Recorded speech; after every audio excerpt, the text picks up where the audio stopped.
অতএব যার কাছে তার রবের পক্ষ থেকে উপদেশ আসার পর সে বিরত হল, যা গত হয়েছে তা তার জন্যই ইচ্ছাধীন, আর তার ব্যাপারটি আল্লাহর হাওয়ালায়।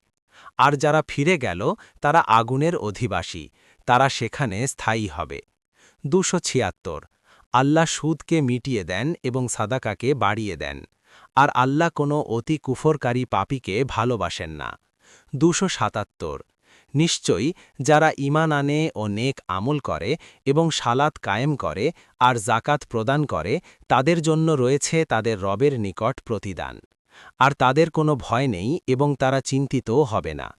২৭৮ হে মুমিনগণ, তোমরা আল্লাহকে ভয় করো এবং সুদের যা অবশিষ্ট আছে তা পরিত্যাগ করো, যদি তোমরা মুমিন হও। ২৭৯ কিন্তু যদি তোমরা তা না করো, তাহলে আল্লাহ ও তার রাসূলের পক্ষ থেকে যুদ্ধের ঘোষণা নাও। আর যদি তোমরা তওবা করো, তবে তোমাদের মূলধন তোমাদেরই থাকবে। তোমরা জুলুম করবে না এবং তোমাদের জুলুম করা হবে না। ২৮০ আর যদি সে অসচ্ছল হয়, তাহলে সচ্ছলতা আসা পর্যন্ত তার অবকাশ রয়েছে। আর সাদাকা করে দেওয়া তোমাদের জন্য উত্তম, যদি তোমরা জানতে।